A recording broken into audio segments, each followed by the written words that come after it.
सिद्धार्थ गौतम, जिन्हें विश्व भर में गौतम बुद्ध के नाम से जाना जाता है, एक ऐसी महान विभूति हैं जिनका जीवन एक आदर्श है। उनका संपूर्ण जीवन शांति, करुणा और आत्मज्ञान की खोज की दिशा में समर्पित रहा। बुद्ध का जीवन हमें यह सिखाता है कि कैसे एक साधारण व्यक्ति भी अपने आत्म संयम और ज्ञान के माध्यम से विश्व को एक नई दिशा दे सकता है। इस कहानी में हम उनकी महान यात्रा, सिद्धार्थ से बुद्ध तक के सफर और उनके द्वारा प्रचारित उपदेशों के प्रभाव पर प्रकाश डालेंगे।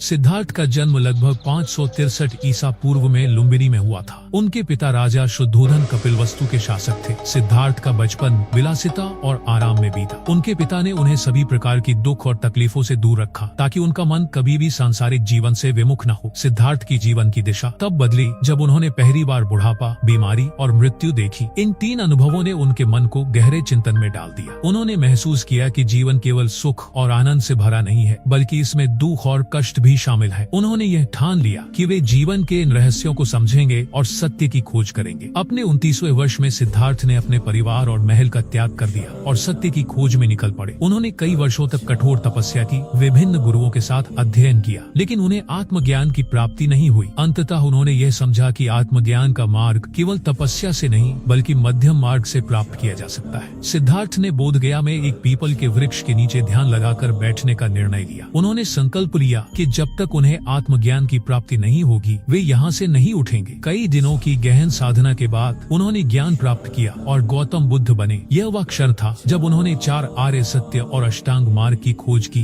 जो उनके उपदेशों का मूलाधार बना। बुद्ध ने अपने शिष्यों को जीवन के 4 आर्य सत्य और अष्टांग मार्ग का उपदेश दिया। उनके उपदेशों का मुख्य उद्देश्य था मानवता को दुखों से मुक्त कराना और जीवन में शांति और संतोष की ओर ले जाना। उन्होंने अपने जीवन काल में कई उपदेश दिए और उनके अनुयायी बढ़ते चले गए। बुद्ध ने अपने अंतिम दिनों में कुशीनगर में महापरिनिर्वाण प्राप्त किया। उनके निधन के बाद भी उनकी शिक्षाएं आज भी जीवित है और विश्व भर में लाखों लोगों को प्रेरित करती है। उनकी विरासत केवल एक धार्मिक व्यक्ति के रूप में नहीं, बल्कि एक आदर्श शिक्षक और दार्शनिक के रूप में जीवित है। गौतम बुद्ध की जीवन यात्रा हमें यह सिखाती है कि जीवन में शांति और संतोष पाने के लिए हमें आत्मज्ञान और करुणा का मार्ग अपनाना चाहिए। उनकी शिक्षाएं हमें यह समझने में मदद करती हैं कि सच्चा सुख बाहरी वस्तुओं में नहीं, बल्कि हमारे भीतर है। गौतम बुद्ध, जिनके नाम का अर्थ ही प्रबुद्ध है, हमें यह संदेश देते हैं कि हर व्यक्ति के भीतर ज्ञान और सत्य को प्राप्त करने की क्षमता है। उनकी कहानी अनंत काल तक हमें प्रेरित करती रहेगी। क्या आप ऐसी और भी कहानियां सुनना चाहेंगे? अगर हाँ, तो इस वीडियो को लाइक करें, कमेंट में अपनी राय दें और हमारे चैनल को सब्सक्राइब करें।